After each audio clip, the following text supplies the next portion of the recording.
మిమ్మల్ని అందరినీ కూడా ఉర్రూతలోగించిన మా సోదరులు దరు వెల్లన్న గారు, మాట్ల తిరుపతి గారు, పులి శ్రీకాంత్ గారు, అదేవిధంగా ఇతర కళాకారులైన సోదరులకు, వేదిక మీద ఉన్న విద్యార్థి నాయకులకు, పాత్రికేయ మిత్రులకు, పేరు పేరున ఈ రైతు దీక్షను విజయవంతం చేసిన మా అన్నదమ్ములకు, ఆడబిడ్డలందరికీ మళ్ళొక్కసారి హృదయపూర్వకంగా నమస్కారాలు. రైతు దీక్ష ఈరోజు తెలంగాణలో నెలకొని ఉన్న ఒక వ్యవసాయ సంక్షోభానికి సంబంధించి, వ్యవసాయంలో ప్రస్తుతం ఉన్న గడ్డు పరిస్థితులకు సంబంధించి ఇంత తొందరగా మళ్ళీ మన ప్రభుత్వం పోయిన తర్వాత కేవలం 4 నెలల లోపలనే మళ్ళా మాట్లాడుకునే పరిస్థితి వస్తుందనే ఒక ఆలోచననే నిజంగా చెప్పాలంటే బాధాకరమైన పరిస్థితి.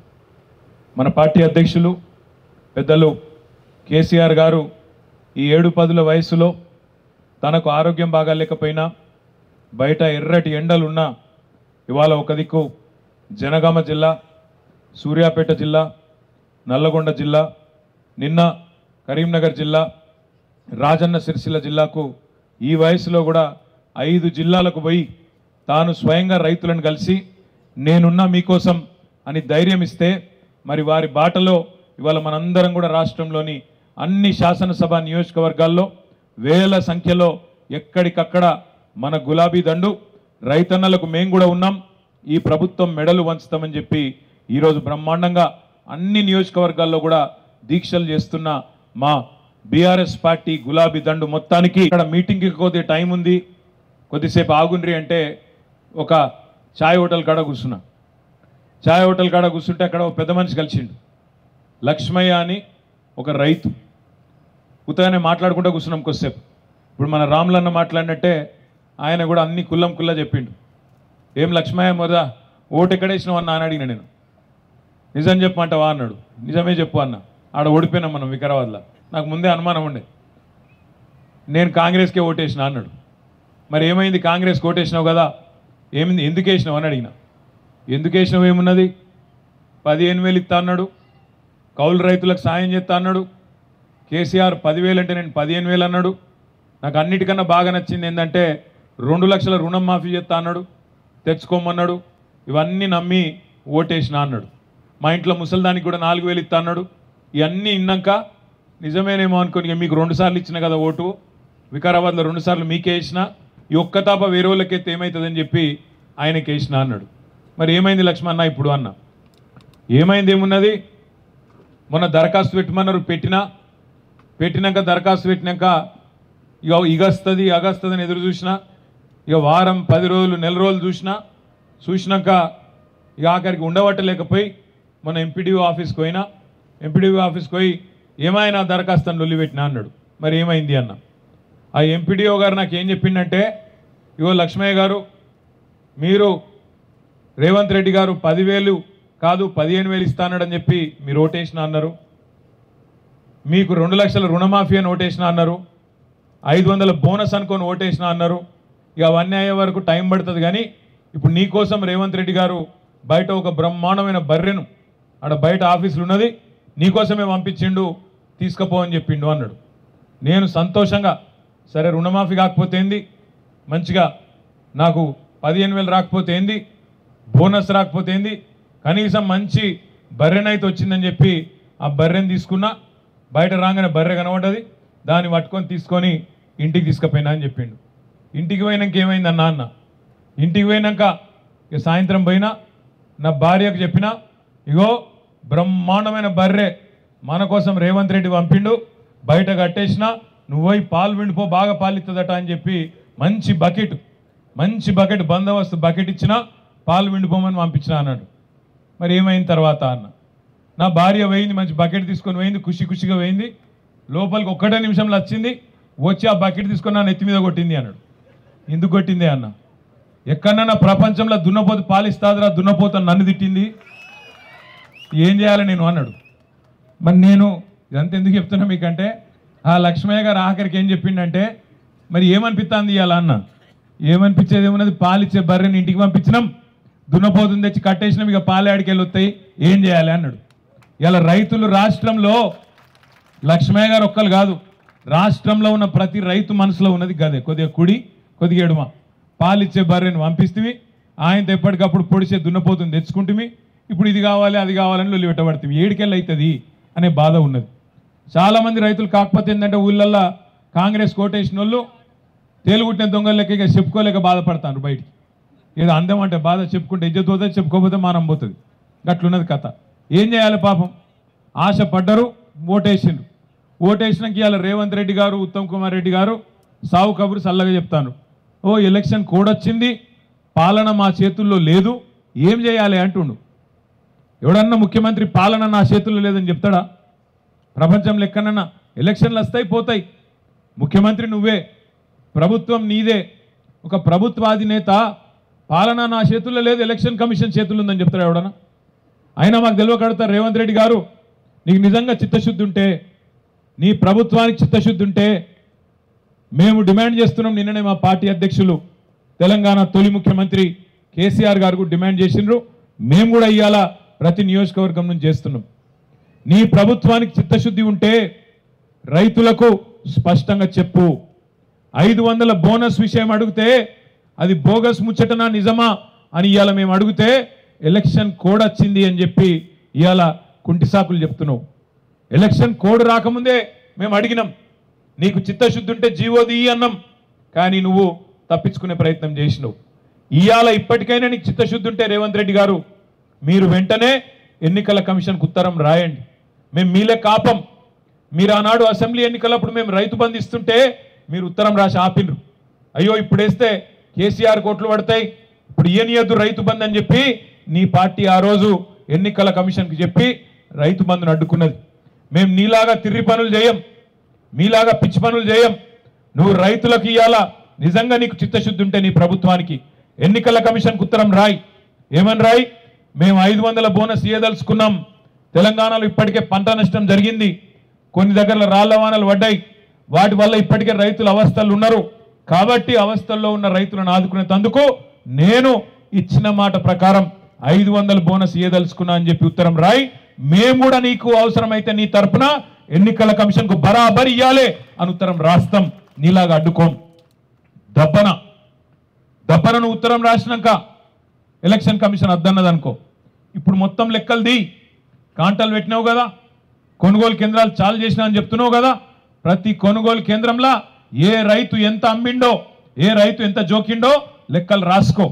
వ్యవసాయ అధికారులకు చెప్పు, రాపిచ్చి ఎన్నికలైన తెల్లారి మే 13 తెల్లారి ఒక్కొక్క రైతుకు నువ్వు ఎంతైతే బాకీ ఉన్నావో కింటాలకు ఆ మొత్తం పైసలు కూడా ఇయ్యాలి అనే మాట కూడా ఈ వేదిక ద్వారా మేము డిమాండ్ చేస్తున్నాం. ఇంకొక మాట కూడా నేను మీకు విజ్ఞప్తి చేస్తున్నా సోదరులారా. సరే మోసపోయినరు, ఇబ్బంది పడ్డరు. నిన్న సార్ ఒక మాట అన్నాడు కేసీఆర్ గారు, ఆ ఒక్క విషయం దయచేసి మనసుకి ఎక్కించుకోండి. ఇవాళ మంత్రులు మాట్లాడుతుంటే, ముఖ్యమంత్రి మాట్లాడుతుంటే తెలివి ఉండి మాట్లాడుతుండ్రా, తెలివి తక్కువతనంతో మాట్లాడుతుండ్రా అర్థమైతలేదు. మన జిల్లా మంత్రి శ్రీధర్ బాబు మాట్లాడతాడు. ఆయన అంటాడు, వర్షాలు పడకపోతే కూడా మమ్మల్నే తిడతారా అని మాట్లాడుతుండు శ్రీధర్ బాబు. వర్షాలు పడలేదా? శ్రీధర్ బాబు గారు ఎక్కువ కాలం కాలే, పోయిన సంవత్సరం వర్షకాలంలో మొత్తం రాష్ట్రంలో 14% సాధారణం కంటే 14% ఎక్కువ వర్షాలు పడ్డాయి. ఎవలో కాదు, ఇదే శ్రీధర్ బాబు గారు మంతిన్లో ఎక్కువ వర్షపాతం పడి కొన్ని చోట పంటలు మునిగిపోతే ఈయననే తిరిగిండు ఆ రోజు వర్షకాలంలో. తిరిగి పంటలు నష్టపోయిన వాళ్లకు నష్టపరిహారం ఇవ్వాలని ఇదే శ్రీధర్ బాబు మాట్లాడిండు. ఇలా అదే శ్రీధర్ బాబు ఏమంటాడు, ఆ రోజు ఎక్కువ వర్షాలు పడ్డాయి, పంటలు మునిగినాయని లొల్లి పెట్టిన శ్రీధర్ బాబు గారు ఇవాళ మాట్లాడుతున్నాడు, వర్షాలు పడకపోతే మమ్మల్ని తిడతారా, కరువు వస్తే మమ్మల్ని తిడతారా అని మాట్లాడుతున్నాడు. నిన్న సార్ ఒక మాట చెప్పిండు కేసీఆర్, దయచేసి ఒక్క ముచ్చట మనసుకు మంచిగా ఎక్కించుకోండి, 10 మందికి చెప్పండి. ఇది నిజంగా చెప్తున్నాం, మేము ఏదో రాజకీయం కోసం కాదు. ఇది కాలం తెచ్చిన కరువు కాదు, ఇది కాలం తెచ్చిన కరువు కాదు, ఇది కాంగ్రెస్ తెచ్చిన కరువు. ఎందుకంటున్నా ఈ మాట అంటే ఒకసారి యాద్ చేసుకోండి. పోయిన వర్షకాలంలోనేమో వర్షాలు మంచిగానే పడ్డాయి, చెరువులు నిండినాయి, ప్రాజెక్టులు నిండినాయి. మనం అధికారంలోకి వెళ్ళి దిగిపోయిన నాడు అన్ని సుభిక్షంగానే వాళ్ళ చేతులు అప్పచెప్పిపోయినాం. 7,000 కోట్ల రూపాయలు రైతు బంధు కోసం కూడా జమ చేసి మళ్ళీ మనం రాగానే డిసెంబర్ 3 రోజు వెంటనే ఇవ్వాలని చెప్పి అనుకొని పైసలు కూడా జమ చేసి పెట్టిపోయినాం. చెరువులు నిండనే ఉండే, ఖజానా నిండనే ఉండే. ఈ లోపల మనం ఓడిపోయినాం అనుకోకుండా వీళ్ళు వచ్చి కూర్చున్నారు. ఏం జరిగింది తర్వాత? ఏం జరిగింది అంటే మనం మొత్తం గోదావరి బేసిన్లు ఉంటాం. మన ప్రాంతం, మన సిరిసిల్ల కానీ కరీంనగర్ కానీ మొత్తం గోదావరి బేసిన్లు ఉంటుంది. మీ అందరికి మొన్న చెప్పిన మళ్ళీ చెప్తున్నా, మన రాష్ట్రం ఎట్లుంటుందంటే భౌగోళికంగా చూస్తే ఇట్లా గుడిసె లెక్క ఉంటుంది. మన రాష్ట్రము ఇట్లా గుడిసె లెక్క ఉంటుంది. ఈ గుడిసె దిక్కు ఒక కిందికేమో ఒక బందుకు కిందికెళ్ళి గోదావరి వారుతుంది, ఇంకో బందుకు కిందికెళ్ళి కృష్ణానది వారుతుంది, మధ్యలో ఇట్లా మొత్తం తెలంగాణ భౌగోళికంగా ఉంటుంది. అయితే ఒక బందుకెళ్ళి ఏదైతే గోదావరి వారుతుందో 80 మీటర్లు 90 మీటర్ల కాడికి గోదావరి వారుతుంది. ఇటు కృష్ణనేమో 100, 110, 120 మీటర్ల మీద, అంటే సముద్ర మట్టానికి మీద. ఎందుకంటే నీళ్ళన్నీ చుక్క ఏమైతే మీకు తెలుసు, వర్షం పడుతుంది, చెరువులు నిండుతాయి, చెరువులు వాగులకు వెళ్ళి మళ్ళా నదులకు వెళ్ళి కిందికి సముద్రంలోకి పోతాయి. సముద్ర మట్టం మీదకి వెళ్ళి చూస్తారు. అందుకే ఎవరు ఎక్కడ ఉన్నారు అనేది. మన సిరిసిల్ల తీసుకుంటే 350 మీటర్ల మీద ఉంటాం మనం. హైదరాబాదు 535 మీటర్ల మీద ఉంటుంది. గజ్వేలు 600 మీటర్ల కాడు ఉంటుంది. అంటే ఇట్లా ఒక్కొక్క దగ్గర ఎత్తు పల్లాలు రకరకాలుగా ఉంటాయి. అందుకే ఇవాళ మాచారెడ్ల వాన పడితే ఆడ పలంచమరి కాడ వాగు వంగితే, పలంచి వాగు వంగితే ఆ నీళ్లు మానేర్లకు వస్తాయి, మానేర్లకి వెళ్ళి కిందికి వస్తాయి. అటు కుడెల్లి వంగిన దుబ్బాక దిక్కు ఆడికెళ్ళి కూడా నీళ్లు మానేర్లకే వస్తాయి. మీకు ఎరికే, ఎందుకంటే కిందికి వస్తాయి నీళ్లు. అట్లా మళ్ళీ ఈ మానేరు పోయి కింద 100-160 కిలోమీటర్లు వారి కింద పోయి గోదావరిలో అక్కడ అన్నారం కాడ మన మంతెని నియోజకవర్గంలో గోదావరిలో కలుస్తుంది. ఆ గోదావరిలో కలిసినాక కిందికి మళ్ళీ పోయి అక్కడ ఆంధ్రాలో పోయి సముద్రం కాడ కలుస్తుంది. ఇదంతా ఎందుకు చెప్తున్నా అంటే, కేసీఆర్ గారు ముఖ్యమంత్రి అయినాక మన భౌగోళిక పరిస్థితి తెలుసు కాబట్టి ఇప్పుడు మన సిరిసిల్లకు నీళ్ళు రావాలి, ఎక్కడనో ఇడిచిపెట్టురిగా. మన ఏమ్లాడకు, మన సిరిసిల్లకు, మన ఇల్లంతకుంటకు, మన కాడికి నీళ్ళు రావాలి. ఎట్లా రావాలి మరి? మనం 350 మీటర్ల మీద ఉన్నాం, గోదావరి ఏమో 80 మీటర్ల కాడ 90 మీటర్ల కాడ కింద 100-150 కిలోమీటర్ల కింద ఉన్నది. ఎట్లా చేయాలి మరి? ఎట్లా చేయాలంటే ఆడ మొదలు అడ్డుకట్ట కట్టి, ఒక ఆనకట్ట కట్టి, బరాజ్ కట్టి నది మీద ఆడికెళ్ళి నీళ్లు పంపుల ద్వారా ఎక్కియాలి, పైకి తీసుకురావాలి. అందుకే కాళేశ్వరం అనే ప్రాజెక్టు మేడిగడ్డ దగ్గర ఒక బ్యారేజీ, అన్నారం దగ్గర ఇంకో బ్యారేజీ, సుందిళ్ళ దగ్గర ఇంకో బ్యారేజీ, పైన ఎల్లంపల్లి బ్యారేజీ. ఆడికెళ్ళి నీళ్లు పైకి, కిందికెళ్ళి మీదికి పంపులు పెట్టి, బాహుబలి మోటార్లు, చిన్న చిట్కా కాదు, 1 HP 2 HP మోటార్లు కాదు, ఒక్కొక్క మోటారు 139 మెగావాట్లు భయంకరమైన కెపాసిటీ ఉండే. ఎండాకాలంలో కూడా, ఈ రోజు కూడా నేను చెప్పే మాట, ఇవాళ ఇక్కడనేమో మనం గొంతెండి చేస్తున్నాం, పంటలెండి చేస్తున్నాం. కానీ ఇవాళ మేడిగడ్డ కాడికి పోతే మీరు ఇవాళ ఈరోజు ఈ నిమిషానికి కూడా 2000 క్యూసెక్కుల నీళ్లు కిందికి గోదావరి నీళ్లు పోతూనే ఉన్నాయి. అంటే అట్లాంటి పాయింట్ అది. ఆ పాయింట్ బట్టి ఆ పాయింట్కి వెళ్ళి నీళ్లు ఎత్తిపోసి ఒక్కొక్క స్టెప్ ఎక్కించుకుంటా అన్నారం, సుందిల్లా, ఎల్లంపల్లి మీదికెళ్ళి ఎక్కించుకుంటా మిడ్మానేరు దాకా తీసుకొస్తే మన తంగళ్ళపల్లి వాగు కిందికి నీళ్లు కనబడ్డాయి. అంటే మొత్తం ఈ ప్రాంతం సముద్రం లెక్క కనబడ్డదంటే ఓ గది కాళేశ్వరం. మిడ్మానేరుకి వచ్చినాక ఈడికెళ్ళి ఆగలే నీళ్లు, ఈడికెళ్ళి ఇటు ఎడమ బందుకు మల్కపేట రిజర్వాయర్కు నీళ్లు, కుడి బందుకు అటు ఇల్లంతకుంటల అన్నపూర్ణకెళ్ళి మళ్ళీ కిందికి అటు రంగనాయక సాగర్ సిద్దిపేట్ల, ఆడికెళ్ళి దుబ్బాక దిక్కు మల్లన్న సాగరు, గజ్వేల్ మొకాన కొండపోచమ్మ సాగరు, అటు కిందికి పోతే ఆలేరులో, భువనగిరిలో గంధమల్ల, బస్వాపూర్ రిజర్వాయర్లు. ఒక్కసారి ఈ నీళ్ళు ఇక్కడికి వచ్చినాయంటే, ఈ నీళ్ళు ఇక్కడికి మిడ్మానేరుకి వచ్చినాయంటే ఎటు పడితే అటు వాడుకునేటట్టు మనం బ్రహ్మాండంగా సిస్టమ్ తయారు చేసినాం. ఇలా ఎందుకంటున్న కాంగ్రెస్ తెచ్చిన కరువు అంటే 300 పిల్లర్లు ఉండే కాళేశ్వరం ప్రాజెక్టులో 2 పిల్లర్ల సమస్య వచ్చింది. అది కూడా ఎట్లా వచ్చింది? నిన్నగాక మొన్న మీరు చూసింటారు, బీహార్లో ఒక బ్రిడ్జ్ కడుతుంటే కింద ఇసుక కదిలి బ్రిడ్జ్ కూలిపోయింది, మొత్తం బ్రిడ్జ్ వేయింది. మోడీ గారి రాష్ట్రం గుజరాత్లో మార్బీ అనే దగ్గర ఒక బ్రిడ్జ్ కూలిపోతే 190 మంది చచ్చిపోయింది. బ్రిడ్జ్ మొత్తం కూలిపోయింది, దాని మీద మంది ఉండే, కూలిపోయింది, 190 మంది చచ్చిపోయారు. మన దగ్గర ఎవరు చచ్చిపోలే. ఆనాడు 2 పిల్లర్లలో 300 పిల్లర్లు, మొత్తం బ్యారాజులన్నీ కలిపితే 300 పిల్లర్లు. ఆ 300 పిల్లర్లలో 2 పిల్లర్ల కాడ కొంత ఇసుక కింద కదిలి అది మొత్తం పోలే, కొట్టుకపోలే, ఏం కాలే, వంగిన ఇట్లా కుంగిని. దాన్ని పట్టుకొని ఈ కాంగ్రెస్ వాళ్ళు ఈ 3-4 నెలల్లో ఎట్లన్నా కేసీఆర్ను బద్నాం చేయాలి, మేడిగడ్డ కాడ సమస్య వచ్చిందని చెప్పి గోదావరి నీళ్లు పైకి తీసుకురావద్దు, తీసుకొస్తే మళ్ళా కాళేశ్వరం నడుస్తుందనే విషయం ప్రజలకు తెలుస్తుంది. కేసీఆర్కు పేరు వస్తుంది. కేసీఆర్ను తిట్టాలి, బదనాం చేయాలి, పంటలు ఎండాలి, పంటలు ఎండితే రైతులు కూడా కడుపు మండి కేసీఆర్నే తిట్టాలి. మళ్ళీ పంటలు ఎండితే మనం కూడా కొనే అవసరం లేదు, బోనస్ ఇచ్చే అవసరం లేదు, రైతులు వచ్చినా మాకు పర్వాలేదు కానీ రాజకీయమే ముఖ్యమని చెప్పి ఇవాళ కాంగ్రెస్ ఓడు కక్షగట్టి కాళేశ్వరం కొట్టుకపోయిందని చెప్పి దిక్కుమాలిన ప్రచారం చేశారు. యూట్యూబ్లల్లా, వాట్సాప్లల్లా కొంతమంది చదువు రానోడు, చదువుకున్నోడు, 5వ తరగతి 4వ తరగతి ఫెయిల్ అయినోడు కూడా ఇలా ఒడబడితే వాడే చెప్తాడు యూట్యూబ్లల్లో. ఏమని? కొట్టుకపోయింది కాళేశ్వరం, కేసీఆర్ మొత్తం తినేసిండు, 1,00,000 కోట్లు దొబ్బిండు అని ఇక్కడ వీడోర్రా కుక్కోలే, అక్కడ వాడోర్రా యూట్యూబ్లో. చూసి మనమేమనుకున్నాం, చూసిన వాళ్ళందరూ కూడా అగో ఏమో జరిగింది ఇలా, అందుకే మన వాళ్ళు మాట్లాడతలేరు.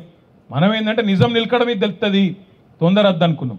మరి కొట్టుకపోయింది అన్న కాళేశ్వరంలో మొన్న కేసీఆర్ గారు కాలు బయటికి పెట్టంగానే గాయత్రి పంప్ హౌస్ ఎట్లా చాలైంది, నంది పంప్ హౌస్ ఎట్లా చాలైంది, మన సొప్పదండికి నీళ్లు ఉరుక్కుంటే ఎట్లా వచ్చినాయి ఆలోచించమని చెప్పి నేను కోరుతున్నా. ఈ లంగలు దొంగలు యూట్యూబ్లో మాట్లాడే చిల్లరగాళ్ళు వీళ్ళ మాటలు కాదు మనం నమ్మవలసింది. కళ్ళెదురుగా కనబడుతున్న వాస్తవాలు చూడాలి, వాస్తవాలు నమ్మాలి, వాస్తవాలు ఆలోచన చేయాలి. ఇలా చొప్పదండి ఎమ్మెల్యే, మాజీ ఎమ్మెల్యే రవిశంకర్ నిన్నగాక మొన్న కొట్లాడితే ఆయన తీసుకుపోయి జైల్లో పెట్టారు, అరెస్ట్ చేశారు. కానీ నీళ్లు మాత్రం సాయంత్రం వరకు ఇచ్చారు. ఇక్కడ మన హరీష్ రావు గారు, మీరు నీళ్ళు ఇడుస్తారా మల్లన్న సాగర్లా, లేకపోతే సాయంత్రం పోయి మేము గేట్లు ఎత్తాలనా అంటే సాయంత్రం వరకే డబ్బుక్కున పోయి మల్లన్న సాగర్ గేట్లు ఎత్తిండ్రు, నీళ్ళు ఇడిసిండ్రు. అంటే దీని మతలబ్ ఏంది? నీళ్ళుండి పంపులు నడిపే అవకాశం ఉండి కావాలని ఎండబెట్టినోడు ఎవడు? ఈ కాంగ్రెస్ వాడు కాదా? కాళేశ్వరం మీద బదనాం పెట్టాలే, కాళేశ్వరం నాశనం అయిందని చెప్పి కేసీఆర్ను బదనాం చేసి ఆగం చేయాలని కేసీఆర్ మీద కోపంతోని లక్షల మంది రైతుల పొట్టగొట్టింది ఈ దిక్కుమాలిన కాంగ్రెస్ కాదా? మరి ఇది కాలం తెచ్చిన కరువా, కాంగ్రెస్ తెచ్చిన కరువా? ఆలోచించుండ్రి. ఇది బరాబర్ నేను చెప్తున్నా. ఇవాళ కాళేశ్వరం గనక వీళ్ళు చక్కగా నడిపి డిసెంబర్ 3 నాడే ఒకవేళ బాధ్యత తీసుకొని ఆ 2 పిల్లర్లను కూడా ఒక 2 నెలలు అవసరమైతే మొత్తం వ్యవస్థనంతా అక్కడనే పెట్టి ఆడికెళ్ళే ముఖ్యమంత్రి కూడా పనిచేసి ఒక 2 నెలలు గిన్న కష్టపడితే ఇవాళ బ్రహ్మాండంగా ఒక 48-50 టీఎంసీల నీళ్లు 1 ఎకరం పంట ఎండకుండా చూసుకునే ఆ సౌలత్ ఉంటుండే. కానీ ఆ ఆలోచన వీళ్ళకి లేదు, ఆ ఆలోచన లేదు. మీదికెళ్ళి ఎజెండా కూడా ఇది కానే కాదు. వాళ్ళ ఉద్దేశం కేసీఆర్ బదనం కావాలి, బీఆర్ఎస్ ఖతం కావాలి, రాజకీయంగా వీని గుంజాలి వాని గుంజాలి, ఏదో ఒకటి చేసి ఆగం చేసి రాజకీయంగా మనుగడ సాధించాలి. ఈ ఒక్క ఆలోచన తప్ప ఇంకోటి లేదు. సరే, రాజకీయం ఉంటుంది. ఇప్పుడే మా చెల్లెలు మాట్లాడింది, ఒకరు గెలవచ్చు ఒకరు ఓడచ్చు. మనిషి జీవితమే శాశ్వతం కాదు, అందరం చేస్తాం ఏదో ఒకరోజు. కానీ దానికోసం ఏందో పెద్ద ఇక మొత్తం మిగతాయన్ని ఎక్కడో పెట్టాలి. కానీ మనం రాజకీయంగానే రోజు అవతలోని తిట్టాలి, నోటికొచ్చిన మాటలు మాట్లాడాలన్నట్టు చిల్లర వ్యవహారం చేయాల్సిన అవసరం లేదు. కానీ ఇవాళ ఈ ప్రభుత్వం ఏం చేస్తున్నది? 100-110 రోజుల నుంచి మనం కూడా సార్ చెప్తే ఓపిక పట్టినాం. వీళ్ళు లంగలని తెలుసు, అరిచేతుల వైకుంఠం చూపెట్టి గెలిచిండ్రని తెలుసు, 420 అడ్డమైన హామీలు ఇచ్చి ప్రజలను బురిడి కొట్టించి ఆగం చేసి గెలిచిండ్రని తెలుసు. తులం బంగారం అన్నారు. నేను కేసీఆర్ గారు అడిగాను, మరి లక్షల పెళ్లిలేని నిన్న 4వ తారీఖు 3వ తారీఖు నేనే తిరిగిన ఒక 10-15 పెళ్లిలకు. మరి ఎక్కడైనా తులం బంగారం ఇచ్చిండా? ఎటువంటి హామీలు ఇచ్చిండ్రు? బంగారం ఫ్రీ, బర్రె ఫ్రీ, నువ్వు ఏది అడుగుతుంది ఫ్రీ, స్కూటీ ఫ్రీ, ఏది అడుగుతుంది ఫ్రీ అన్నీ చెప్పి ఇలా రైతులకు ఏం చెప్పిండ్రు? 2 లక్షల రుణమాఫీ అన్నాడు. అది కూడా మనం డేట్ అడగలే. డిసెంబర్ 9 నేనే చేస్తా, సంతకం పెడతా అన్నాడు. డిసెంబర్ 9 సోనియా గాంధీ బర్త్డే, ప్రమాణ స్వీకారం అదే రోజు పెట్టుకున్నాడు. కానీ మళ్ళీ ఏడికెళ్ళి ఏం ఫోన్ వచ్చిందో తెలియదు. డిసెంబర్ 9 కాదు, 2 రోజుల ముందే చేసిండు ప్రమాణ స్వీకారం. ఎందుకంటే కుర్చీ కూడా ఎత్తుకపోతాడేమో అని భయం. 2 రోజుల ముందు ప్రమాణ స్వీకారం చేసిండు. కానీ 2 లక్షల రుణం మాత్రం ఎగ్గొట్టిండు. అప్పటి నుంచి ఇప్పటిదాకా దాని ఊసు కూడా లేదు. మరి మొన్న విలేకరులు అడిగినారు, పాపం రేవంత్ రెడ్డి గారు డిసెంబర్ 9 రుణమాఫీ అన్నావు కదా ఏమాయే అని అడిగితే, మీరు సీరియస్గా తీసుకోవద్దమ్మా, ఈ ముచ్చట్లన్నీ సీరియస్గా తీసుకోవద్దట. రైతులు పిచ్చోళ్ళ లెక్క కనబడతాను ముఖ్యమంత్రికి, సీరియస్గా తీసుకోవద్దట. రుణమాఫీ చేయలేదు, ఇలా బ్యాంకులో ఏమో నోటీసులు పంపుతాను, రైతులు కడతావా సస్తవా అని చెప్పి మెడ మీద కత్తి పెట్టినట్టు బ్యాంకులు ఒక దిక్కు, ముఖ్యమంత్రి ఏమో సీరియస్గా తీసుకోవద్ది ముచ్చట అంటాడు. మరి ఏం చేద్దాం మనం? ఇట్లనే దద్దమ్మలాగా, శాతగానులలాగా, సేవగానుల లెక్క అయ్యో ఎలక్షన్ ఓడిపోయినాం కదా అని బీరిపోయి ఎవరి ఇంట్లో వాళ్ళు దుప్పటి కప్పుకొని పండుకుందామా, లేక రైతుల తరపున కొట్లాడదామా? ఆలోచించండి దయచేసి. నేను మిమ్మల్ని కోరేది, 2 లక్షల రుణమాఫీ ఒకటే కాదు ఎగ్గొట్టింది, క్వింటాల్కి 500 రూపాయలు అన్నాడు బోనస్. ఒక వరికే కాదు అన్ని పంటలకు ఇస్తా అన్నాడు. ఇప్పటి వరకు దాని మీద ఉలుకు లేదు పలుకు లేదు. కౌలు రైతులకు ఇస్తా అన్నాడు, పట్టదారులకే కాదు కౌలు రైతులకు కూడా ఇస్తా నేను రైతు బంధు అన్నాడు. దాని పేరు మార్చి రైతు భరోసా అన్నాడు. కేసీఆర్ 10,000 ఇస్తాడు, నేను రాగానే 15,000 ఇస్తా అన్నాడు. కానీ కేసీఆర్ చెప్పిన 10,000కే ఇంకా దిక్కులేదు. పడ్డాయా మొత్తం రైతు బంధు? ఇంతవరకు రైతు బంధే మొత్తం దిక్కులేని పరిస్థితి.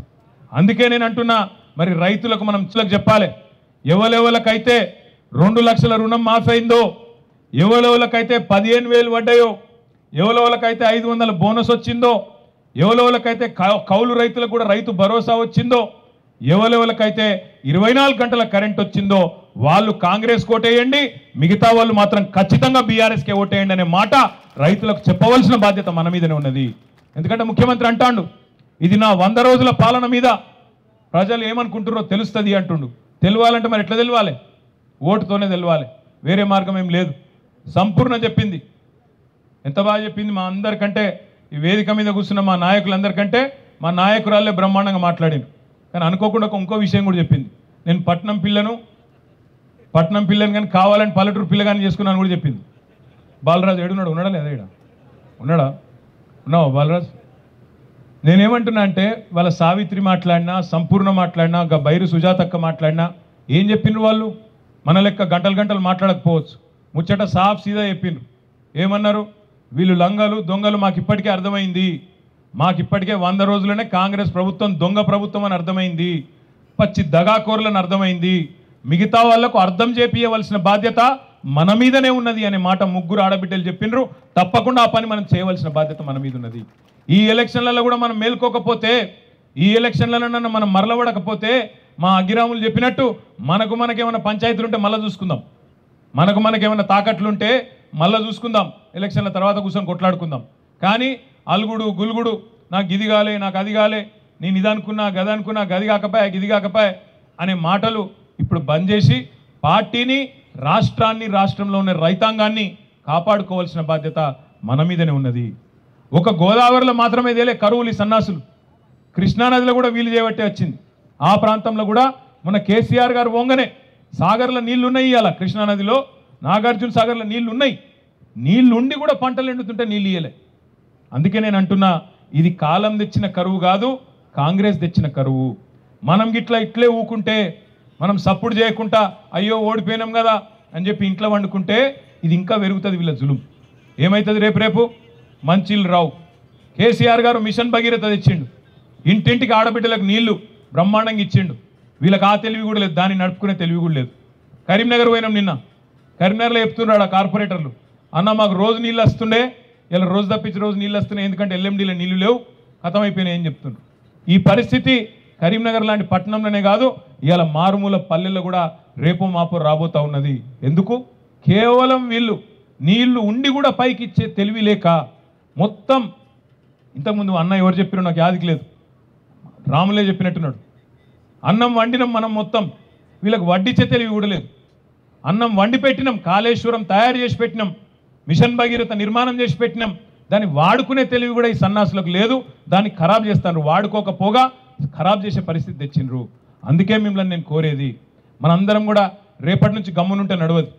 రేపటి నుంచి మనం కూడా బయలుదేరి ఎక్కడెక్కడైతే కొనుగోలు కేంద్రాలు ఉంటాయో ప్రతి కొనుగోలు కేంద్రం కాడికి మనమే పోదాం, సిగ్గుపడేదేం లేదు.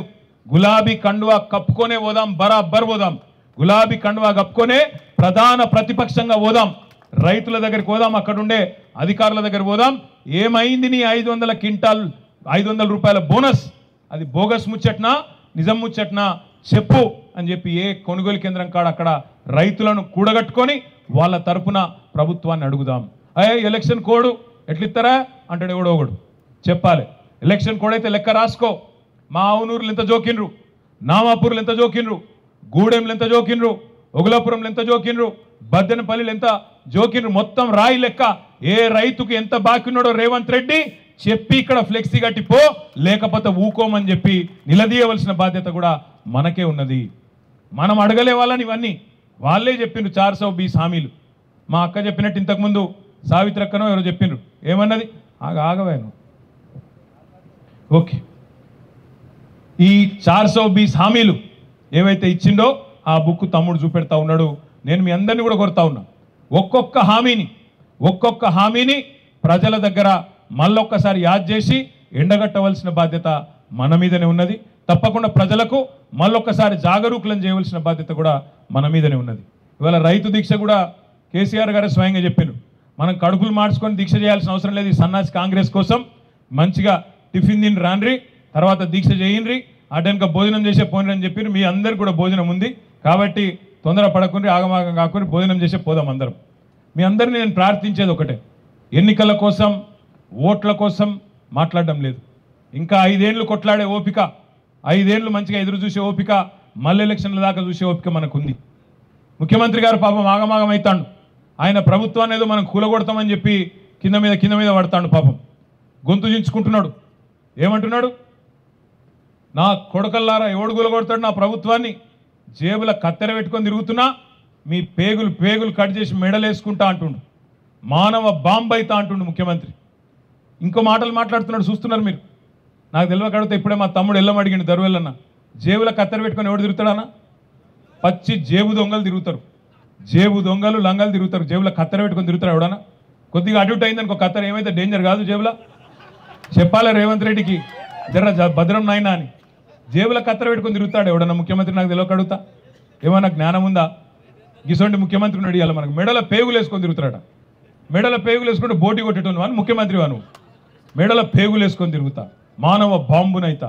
ఇవ్వా ముఖ్యమంత్రి చేయాల్సిన పని? చేయవలసిన పని ఏంది? నువ్వు ఇచ్చిన మాట నిలబెట్టు. 2 లక్షల రుణమాఫీ అన్నావు, డిసెంబర్ 9 అన్నావు, సోనియమ్మ జన్మదినం అన్నావు, దమ్ముంటే నిలబెట్టు. ఆయనకు మంచి డైలాగ్ ఒకటి ఉన్నది, రేవంత్ రెడ్డికి మాట్లాడితే ఒక దిక్కేమో ఇందిరమ్మ రాజ్యం అంటాడు, ఇంకో దిక్కేమో సోనియమ్మ కింద పనిచేస్తాడు, ప్రోగ్రాంలకు ప్రియాంక గాంధీని పిలుచుకుంటాడు. మొత్తం లేడీ లీడర్లే ఉన్నారు ఆయనకు, పెద్ద దిక్కంతా ఇందిరమ్మ, సోనియమ్మ, ప్రియాంకమ్మ. కానీ మాట్లాడితే మాత్రం మొగోనువైతే ఇది చేయి, మొగోనువైతే అది చేయి అంటాడు. రేవంత్ రెడ్డి నేను కూడా అడుగుతున్నా, నీ భాషల్ని అడుగుతున్నా, మొగోనివే అయితే 2 లక్షల రుణమాఫీ చెయ్యి, నువ్వు ఇచ్చిన మాట ప్రకారం అనే మాట డిమాండ్ చేస్తున్నా. మొగోనివైతే 500 బోనస్ ఇస్తాను కదా, ఇచ్చి చూపెట్టు దమ్ముంటే, అప్పుడు మొగోడు అని ఒప్పుకుంటాం. మొగోనివైతే మా ఆడబిడ్డలకు మాట ఇచ్చినావు, నెలకు 2500 ఇస్తా అని చెప్పినావు, మహాలక్ష్మి అన్నావు, 1,67,00,000 మంది ఆడబిడ్డలు ఎదురు చూస్తాను. మొగోనివైతే 2,500 రూపాయలు 1,67,00,000 మంది ఆడబిడ్డలకు ఇచ్చి చూపెట్టు. మొగోనివైతే ముసలోళ్ళు ఎదురు చూస్తున్నారు, ఒక ముసలవకే ఇస్తావా, ముసలయ్య గుడి ఇవ్వాలి, 2,000 కాదు 4,000 ఇస్తా, ఇంట్లో ఒక్కరికి కాదు ఇద్దరికి ఇస్తా అని నరికినావు కదా, ఈ 8,000 రూపాయలు ఎక్కడెక్కడైతే ముసలోళ్ళు ఉన్నారో ఇంటింటికి ఈ మొగోనివైతే గీ పని చేయి. ఇవేవి చేయడట. ఏం చేయకుండా ఏం చేస్తుండు ముఖ్యమంత్రి? ఇక్కడ మనం రైతుల కోసం కొట్లాడుతుంటే ఆయననేమో క్రికెట్ మ్యాచ్లు చూస్తాడు. చూడరు మీరు, కేసీఆర్ 70 ఏళ్ళ కేసీఆర్ ఏమో ఎండల్లో తిరుగుతాడు, ప్రతిపక్ష పాత్ర పోషిస్తున్నాడు. అసలు పని చేయాల్సిన ముఖ్యమంత్రి ఏమో నీళ్ళు ఇచ్చే ముఖం లేదు, పైసలు ఇచ్చే ముఖం లేదు, రైతు బంద్ చేసే తెలివి లేదు, ఏ తెలివి లేదు. కానీ ఒకటి మాత్రం తెలుసు, తెల్లారులేస్తే బూతు మాట్లాడాలి, తెల్లారులేస్తే నోరు వారేసుకోవాలి, ఇష్టం వచ్చినట్టు ఒర్రాలి. ఏమన్నా అంటే లంకె బిందెలు ఉన్నాయనుకొని వచ్చినా ఇక్కడ ఖాళీ కుండలు ఉన్నాయి. అయ్యా ముఖ్యమంత్రి గారు, లంకె బిందెల కోసం తిరిగేది, గడ్డపారలు పట్టుకొని తటపారలు పట్టుకొని నెత్తి మీద బట్టగప్పుకొని దొంగరాత్రి తిరిగేటోళ్ళు దొంగలు. ముఖ్యమంత్రులు మంత్రులు ఆ పని చేయరు. ముఖ్యమంత్రులు చేయాల్సిన పని ఏంటంటే రాష్ట్రానికి ఆదాయం ఎట్లా తేవాలి, పెట్టుబడులు ఎట్లా తేవాలి, వచ్చిన పైసలను ఎట్లా సద్వినియోగం చేయాలి, ఉద్యోగాల కల్పన ఎట్లా చేయాలి, ఏ రకంగా ముందుకు పోవాలి ఆ ఆలోచన చేయాలి. ఇంకా ఘోరం అనిపించేది ఏంటంటే, బాధ అనిపించేది, ఇది రైతు దీక్ష నాకు ఎరికే, కానీ ఒక్క మాట చెప్పాలి మీకు. బాధ అనిపిస్తుంది ఎక్కడ అంటే, ఎవడన్నా మందికి పుట్టిన బిడ్డలు మా బిడ్డలు అని చెప్పుకుంటారే, మంది బిడ్డలు మా బిడ్డలు అని చెప్పుకుంటారు, వాడేం మొగోడే నాకు అర్థం కాదు, సిగ్గుశరం లేదు. ఏం మాట్లాడతాడు రేవంత్ రెడ్డి? 30,000 ఉద్యోగాలు వచ్చినాడు ఈ మొగోడు. ఇప్పుడు పిల్లలు పుట్టాలనుకో, పెళ్లి చేసుకోవాలి, సంసారం చేయాలి, అప్పుడే కదా పిల్లలు పుట్టేది. అంటే ఉద్యోగం ఇవ్వాలనుకో, ఉద్యోగాలు ఇచ్చినా అని చెప్తున్నావు. మరి ఉద్యోగం ఇవ్వాలంటే ముందు నోటిఫికేషన్ ఇవ్వాలి, తర్వాత పరీక్ష పెట్టాలి, అటెన్కనే కదా నువ్వు కాల్ లెటర్లు కాగితాలు ఇచ్చేది.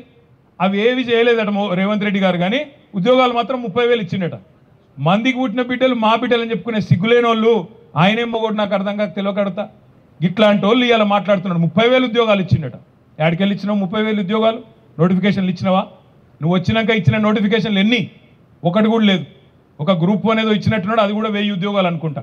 30,000 ఉద్యోగాలు ఇచ్చినా అని చెప్తాడు. కేసీఆర్ గారు ఇచ్చిన ఉద్యోగాలకు నువ్వు కాయిదాలు ఇచ్చుకుంటా ఇలా వచ్చి నేనిచ్చిన మోసం నడవది రేవంత్ రెడ్డి. 2 లక్షల రుణమాఫీ అన్నావు, సంవత్సరానికి 2 లక్షల ఉద్యోగాలు ఇస్తా అన్నావు. ఈ 30,000 తీసేసే 2 లక్షల ఉద్యోగాలు ఇయ్యాలే, లేకపోతే ఊకోము. తెలంగాణ యువత, తెలంగాణ విద్యార్థుల తరఫున కూడా మేమే నడుం బిగిస్తాం, మేమే కొట్లాడతామనే మాట కూడా నేను విజ్ఞప్తి చేస్తా ఉన్నా. నిన్న కేసీఆర్ గారు ఇంకొక మాట కూడా చెప్పింది. ఇక్కడ సిరిసిల్లలో నేతన్నల ఆత్మహత్యలు జరుగుతున్నాయి.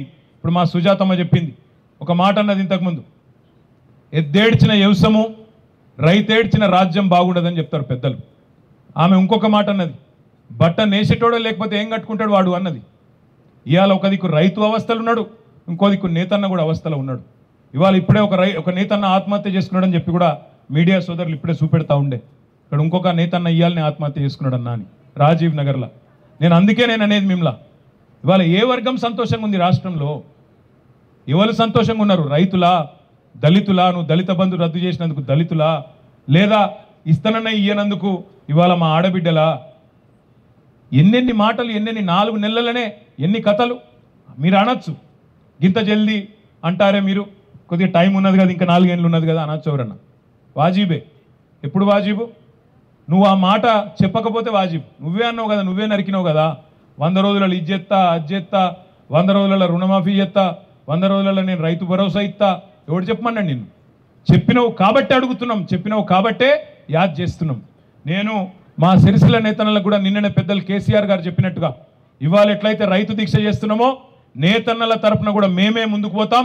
మేమే నేతన్నల కోసం కూడా ఇక్కడనే సిరిసిల్లలో, పోచంపల్లిలో, గద్వాలలో ఎక్కడెక్కడైతే రాష్ట్రంలో నేతన్నలు ఉన్నారో ప్రతి చోట కూడా ఇదే పద్ధతిలో దీక్షలు కూడా తీసుకుంటామనే మాట కూడా నేను విజ్ఞప్తి చేస్తా ఉన్నా. అదేవిధంగా రైతుల కోసమే కాదు, ఈ 2 లక్షల ఉద్యోగాల కోసం యువకులతో కూడా వాళ్ళని కూడా కూడగడతాం. వాళ్ళ తరపున కూడా మేమే పోరాడతాం ప్రధాన ప్రతిపక్షంగా. అదేవిధంగా నేను రాజకీయం మాట్లాడను, కానీ ఇవాళ మా ఈటెల రాజేంద్రన్న కూడా మాట్లాడుతాడు. మేడ్చల్లో నాకు బాధ అనిపించి చెప్తున్నా ఈ మాట. ఆయన అంటాడు, రైతు రుణమాఫీ చేస్తలేదు కాంగ్రెస్ ప్రభుత్వం అని బీజేపీ వాళ్ళు మాట్లాడతాను. బీజేపీ వాళ్ళు రుణమాఫీ గురించి మాట్లాడితే దయ్యాలు వేదాలు వల్లించినట్టు అవుతుంది. ఎందుకు? ఇదే మోడీ గారు కదా, ఇదే బీజేపీ ప్రభుత్వం కదా. రైతులకు వ్యతిరేకంగా నల్ల చట్టాలు తెచ్చింది ఎవరు? ఈ బీజేపీ ప్రభుత్వం కాదా? రైతులను జీబులతో తొక్కి చంపిందే వాళ్ళు వీళ్ళు కాదా?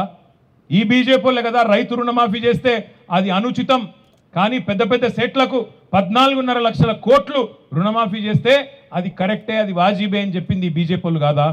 అదానీల కోసం, అంబానీల కోసం, పెద్ద పెద్ద బడా బాబుల కోసం, కార్పొరేట్ సెట్ల కోసం 14.5 లక్షల కోట్లు మాఫీ చేసిన బీజేపీ వాళ్ళు రైతుల గురించి మాట్లాడితే దయ్యాలు వేదాలు వల్లించినట్టు కాదా?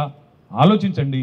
అందుకే నేను మిమ్మల్ని అందరినీ ప్రార్థించేది, రాజకీయం కోసం కాదు, మన రైతుల గొంతు వినబడాలన్నా, మన నేతన్నల గొంతు వినబడాలన్నా, మన తెలంగాణ గొంతు వినబడాలన్నా, తెలంగాణ గొంతు వినబడాలన్నా అని ఎందుకంటున్నా అంటే, ముఖ్యమంత్రి ఏమో గుంపు మేస్త్రి, మీకు తెలుసు. ముఖ్యమంత్రి ఏమో గుంపు మేస్త్రి, ప్రధానమంత్రి ఏమో తాపీ మేస్త్రి. ఇద్దరు కలిసి తెలంగాణకు సమాధి కట్టాలన్న చక్కర్లు ఉన్నారు. ప్రధానమంత్రి తాపీ మేస్త్రి, ముఖ్యమంత్రి గుంపు మేస్త్రి, ఇద్దరు కలిసి తెలంగాణ గొంతును బంద్ చేయాలి, ఖతం చేయాలి బీఆర్ఎస్ అనే చక్కర్లో ఉన్నారు. మరి కాపాడుకుందామా, ప్రజల తరపున కొట్లాడదామా, లేదా వీళ్ళ కుట్రలకు బలైదామా ఆలోచించమని చెప్పి కూడా కోరుతూ, రైతుల తరపున రేపటి నుంచి మనం బయలుదేరదాం. ఎక్కడెక్కడనైతే కొనుగోలు ప్రారంభమైందో, ఏ సెంటర్లో అయితే చాలైందో, నేను జిల్లా పార్టీ అధ్యక్షులు ఆగన్న గారిని, మా సింగిల్ విండోల అధ్యక్షులను, అదేవిధంగా మా సర్పంచ్లను, ఎంపీటీసీలను, గ్రామ శాఖ అధ్యక్షులను పేరు పేరున అందరినీ కొడతా ఉన్నా. ఇక్కడికి వచ్చిన రైతు సోదరులు, రైతు బిడ్డలందరినీ కోరుతున్నా, మనమే బయలుదేరదాం. గులాబీ కండువానే కప్పుకొని, బరాబర్ ఒక గులాబీ కండువా, ఒక ఆకుపచ్చ కండువా 2 కప్పుకొని బయలుదేరదాం. కొనుగోలు కేంద్రం పోదాం. ఏమాయని బోనస్ ఇస్తావా సస్తావా అని చెప్పి డిమాండ్ చేద్దాం. రైతులను కూడగడదాం, ఫ్లెక్సీలు కడదాం, ఊరూరా అడుగుదాం, ఏమైంది బోనస్ అని అడుగుదాం, నిలదీద్దాం. అదేవిధంగా పంట నష్టపరిహారం, ఏవైతే పంటలు ఎండిపోయి నష్టపోయినరో వాళ్లకు నష్టపరిహారం ఇవ్వాలి, ఎకరానికి 25,000 అని డిమాండ్ చేద్దాం. వాళ్ళ తరపున మనమే గొంతిప్పుదాం. గ్రామ గ్రామాన రైతులను చైతన్యవంతులు చేద్దాం. మీ అందరితో కూడా ఇది కేవలం పోరాటానికి ఆరంభం మాత్రమే. ఇంకా చాలా దశలు ఉంటాయి, రాస్తారోకలు ఉంటాయి, వంట వార్పులు ఉంటాయి, తప్పకుండా ఇంకా చేయాల్సిన కార్యక్రమాలు చాలా ఉంటాయి. అన్నిట్లో కూడా మీరు కలిసి రావాలని మనస్ఫూర్తిగా కోరుకుంటూ మళ్ళొక్కసారి ఈ కార్యక్రమానికి విచ్చేసిన మా అన్నదమ్ములకు ఆడబిడ్డలందరికీ పేరు పేరున శిరస్సు వంచి హృదయపూర్వకంగా నమస్కారాలు తెలియజేస్తూ జై తెలంగాణ. గట్టిగా ఇంకా నాకు తెలిసి ఇప్పుడు భోజనం చేసే జై తెలంగాణ.